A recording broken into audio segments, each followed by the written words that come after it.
13일이죠. 국민의힘 공동선대위원장을 맡고 있는 이용호 의원은 이번 선거 화제의 인물인데요. 바로 호남 지역구 현역 의원 중에서 처음으로 국민의힘에 합류한 사람이기 때문이죠. 그렇다 보니 당연히 이 의원의 그런 행보에 대한 궁금증, 이목이 집중됐던 겁니다. 어떤 이유로 민주당을 등지고 국민의힘을 선택했는지, 윤석열을 지지하기로 했는지 다들 궁금했던 거죠. 그런 관심을 받던 이 의원이 이번에 시원하게 입을 열었습니다. 강인선, 배성규의 정치 펀치에 출연해서 윤석열 후보를 지지하는 이유, 무엇보다도 민주당의 독선적인 정치 체질을 낱낱이 고발한 거죠. 지금 이런 모습을 보이는 사람들이 한두 명도 아니고 이유가 다양하지도 않습니다. 굉장히 많은 사람들이 민주당을 등지고 있고 이유가 전부 똑같아요. 이용호 의원의 발언 살펴보는 시간을 함께 하시죠.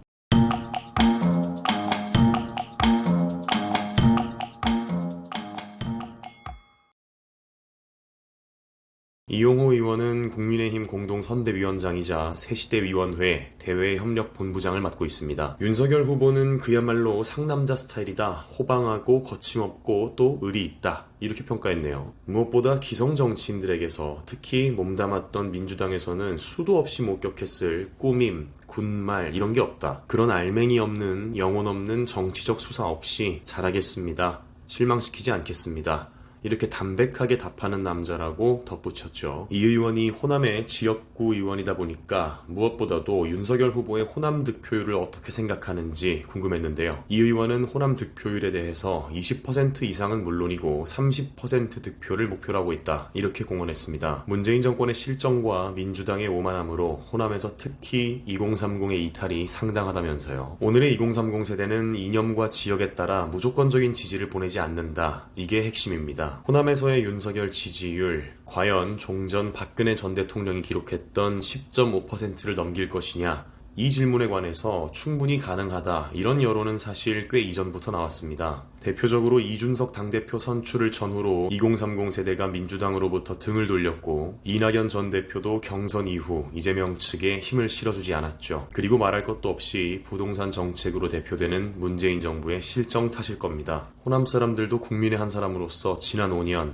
다시 이런 정부가 반복되어서는 안 된다는 생각을 하는 거겠죠. 사실 윤석열 캠프에 이 의원이 합류하면서 들러리 아니냐, 호남 표심을 위한 보여주기식 영입 아니냐 이런 얘기도 일각에선 있었던 게 사실입니다. 하지만 이 의원은 단칼에 아니라고 선을 직접 그었죠. 윤 후보가 중대선거구제로 개편하는 방안을 포함 개헌, 정계 개편 논의에 대해 이 의원에게 직접 굉장히 적극적인 의지를 보였다는 거죠. 그럼에도 불구하고 호남 현역 의원이 민주당 복당을 안 하는 데서 단순히 거기서 그친 것도 아니고 국민의힘에 입당을 하고 또 윤석열 캠프 선대위원장을 맡는다? 대체 어떤 일이 있었길래 이럴까? 여전히 궁금하신 분들도 계실 텐데요.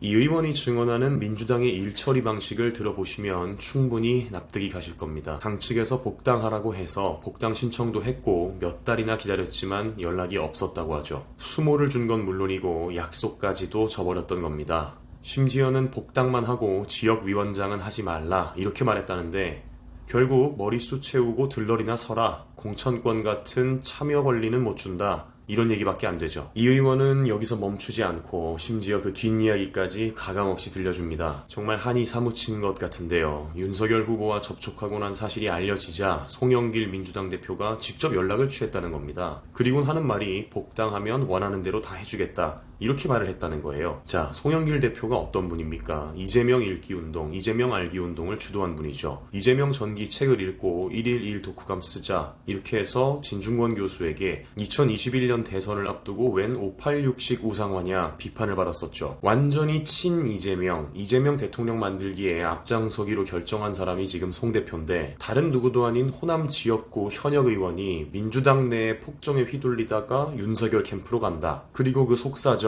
민주당의 내부 사정을 전부 고발한다. 지난 5년간 문재인 정부의 국정 운영에 크게 실망했던 국민들이 정권 교체를 더 바라게 될 테니까 급했던 모양입니다. 또 이재명 후보 본인과도 뒤늦게 연락이 됐다고 해요. 이재명 후보는 이 의원에게 함께 가자 이렇게 얘기를 했다가 그동안 있었던 일들을 전부 털어놨더니 늘 그랬듯이 나는 몰랐다. 이렇게 발을 빼고는 다시는 연락을 하지 않았다고 합니다. 이 의원은 최근 극단적 선택을 한 유한기 전 성남도시개발공사 개발사업본부장에 대해서도 대장동 비리의 몸통을 밝힐 고리였는데 그게 사라져버렸다. 극단적 선택을 하는 과정에서 무엇이 작용했는지 의문스럽다. 이런 발언을 남겼죠. 늘 가장 큰 적은 내부에 있다고 하죠.